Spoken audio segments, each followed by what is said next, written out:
बहुत पुरानी घटना नहीं है। मार्च 2020 के लॉकडाउन की बात है।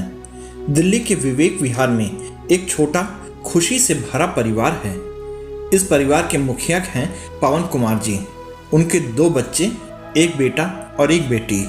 बेटी 12वीं की पढ़ाई कर रही है और बेटी इंजीनियरिंग की पढ़ाई वाराणसी उत्तर प्रदेश में कर रही है। पूरा परिवार महीने में एक बार तो बिहारी जी के दर्शन करने जाते ही थे। जीवन बहुत अच्छा चल रहा था, पर कोरोना आ गया। वाराणसी में उनकी लड़की आशा एक कमरा किराए पर लेकर रहती थी, पर अब आशा लॉकडाउन के चलते उस कमरे में अकेले पड़ गई थी। इंटरनल एग्ज़ाम चल रहे थे, इसलिए वह घर नहीं गई। जब एग्ज़ाम खत्म हुए तो लॉकडाउन लग गया। एक दिन आशा को बुखार आ गया। घर वालों को चिंता हो गई कि कहीं कोरोना न हो, पर आशा किसी के संपर्क में तो आई नहीं थी। ऐसी हालत में वह खाना भी नहीं बना सकती थी। वह मैगी खाती, फिर दवाई लेती। यह सुनकर उसके मम्मी पापा बड़े परेशान हो गए।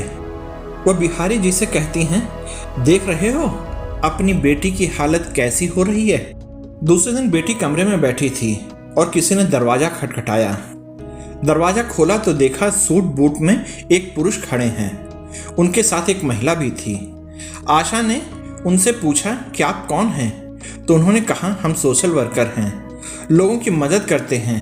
हमें जानकारी मिली कि आप यहाँ फंस गई हैं और आप दिल्ली में रहती हैं। उन्होंने कहा वह दिल्ली ही जा रहे हैं, अगर आशा चाहे तो वह चल सकती है। आशा ने घर पर फ़ोन किया, नंबर मिला ही नहीं। बहुत प्रयास किया, मम्मी के, भाई के, पापा के, सबके नंबर पर फ़ोन लगाया, पर संपर्क नहीं हो पाया। कलयुग में तो किसी पर विश्वास भी नहीं किया जा सकता। आशा बहुत परेशान थी। वह महिला और पुरुष उसे देख रहे थे। उन्होंने कहा, बहन चिंता मत करो, बिहारी जी के मंदिर में मैं तुम्हारे पिताजी से कई बार मिल चुका हूँ। आशा ने उनका नाम पूछा तो उन्होंने कहा सब उन्हें बिहारी बाबू कहते हैं। अब आशा का मन भी गवाही दे रहा था कि वह उन पर विश्वास कर सकती है। उनके साथ जो महिला भी थी वह इतनी गोरी, सुंदर और नाजुक थी, ऐसा लग रहा था उनको हाथ लगाने से कहीं मैले न हो जाएं। उनकी आवाज़ भी बहुत मीठी थी। आशा ने ज़रूरत का सामान लिया, कमरे में ताला लगाया और उनके साथ चल पड़ी। नीचे उनकी गाड़ी खड़ी थी।